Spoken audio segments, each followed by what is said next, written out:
Hey folks, how you doing? Dave McRae here. So in this video, I want to talk about A Nightmare on Elm Street 2, Freddy's Revenge, but specifically the beginning of A Nightmare on Elm Street 2. I don't think this gets enough love. Now, I know what you're thinking. Dave, A Nightmare on Elm Street 2 is the black sheep of the family, and I understand that there are a lot of people that don't like it, and that Dream Warriors is the fan favorite, and I understand that, yes, in that movie, technically, there are plot hole and things.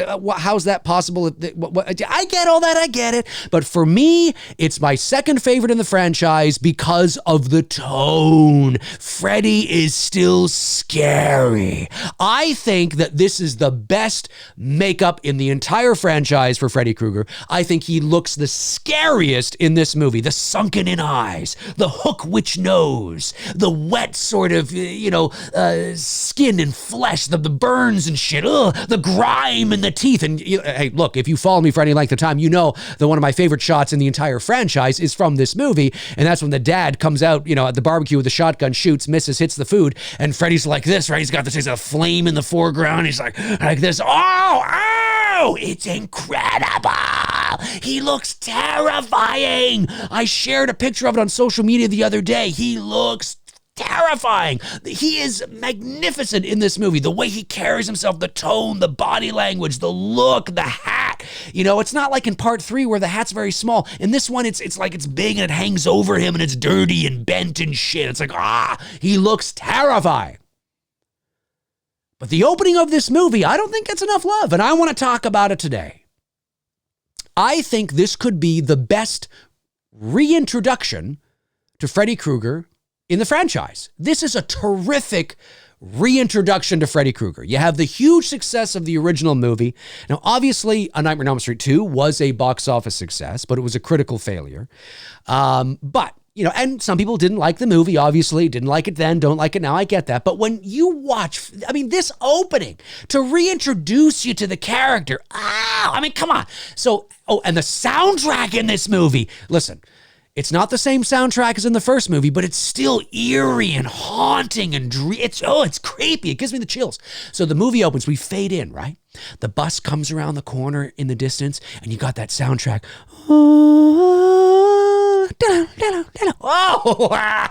Goosebumps.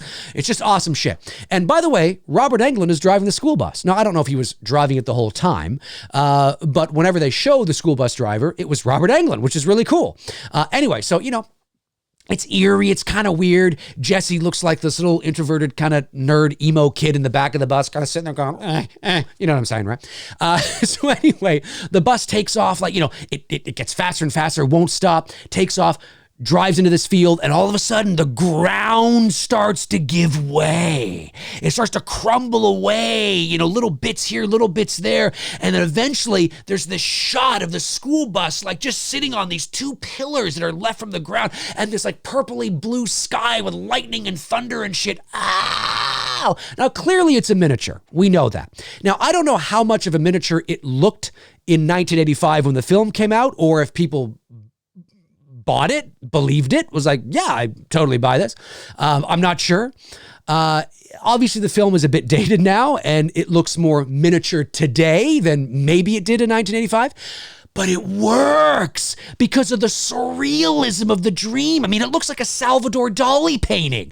It's just awesome. And then the one pillar falls away, and now the bus is just teeter-tottering on this one pillar, back and forth. It's like, and the girl's like, oh my God, what's going on? And Jesse's trying to get the school bus window open, right? He's like, and we all, look, if you have ridden a school bus, I don't know what they're like now, but if you've ridden a school bus in the 1980s, okay, you know that those fucking things, you had to pinch them in and how many school bus windows are you like, I can't get it down. And then you'd get them halfway, and then one side would go down and you can't really get it. Then you got to push it back up. I'm telling you, they were crazy. It was insane. And then one of the girls is like, who is that? And it's Freddy. And I think you hear like, oh, what's going on? And then he stands up and he's standing there and he's got his hands like on either side of the pillar. And the bus is like, either side of the pillar, on either like pole, right? On pole. And he's there like this, you know what I'm saying? And the bus is like going back and forth, like he's in control. He's like, like, oh, what's going on? Oh my God. And just the way everything looks, and he's in shadow, you don't really see him. And then he starts advancing towards the two girls and Jesse. You know, he's got the glove, he's going up the back of the seats, you know, shing, shing, like, oh, what's going on? What's going on? Ah, just the whole thing. What an amazing reintroduction to the character. You know, he's in shadow, he looks frightening and scary, and then this image of the bus teeter-tottering on this thing, it's like, oh my God, is it gonna fall? Is it not gonna fall? What the fuck's gonna happen? I mean, come on, man. That is amazing. I mean, look, do you want that, or do you want Freddy riding a fucking broomstick saying, oh, I'll get you, my pretty, and your little friends too? I mean, come on. Come on, man. I know that's a bad example because it's Freddy's dead, and there's nothing in that movie that's good. But but I think this has got possibly one of the best openings out of any of the Elm Street films. You know, and it's partially because, of course, the you know, the dream and what is all involved in the dream, and the bus and the pillars and the teeter-tottering and the way Freddy looks, and it's like, ah, and then he gets him, he's like, ah, and then of course it cuts and you hear way off in the distance, ah, that's a kid's gotta stop that dreaming, or whatever Clue says. I was gonna say something else. But yeah, so I mean, that to me is an amazing scene that I don't think gets enough love. And maybe it's because the movie as a whole is not liked by most people. But for me, now listen, the first Elm Street is still my favorite. I still think it's the scariest. It's my favorite film. But Elm Street 2, you know what? I think there might be an argument to be made. Maybe a tiny one, but I think if you really wanted to stretch it, you could drop some graphs, get some charts, get some push pins with some red string, and you might be able to make an argument that Elm Street 2 may be the scariest in the franchise. I know it sounds crazy. But I'm just saying certain scenes, I don't think overall, but certainly the way Freddy looks. I think there is absolutely an argument to be made that Robert Englund as Freddy Krueger in A Nightmare on Elm Street 2 is the scariest portrayal of the character. I think there is absolutely an argument to be made, at least of that. Maybe not the movie overall, of course, because personally, I still think the original is the scariest film in the entire franchise. But there absolutely is an argument to be made that Freddy in part 2 is the scariest in the entire franchise. The way he looks, the way Robert carries himself, everything. You know, the way he's shot, you know, the way he's lit. Ah! I'm telling you.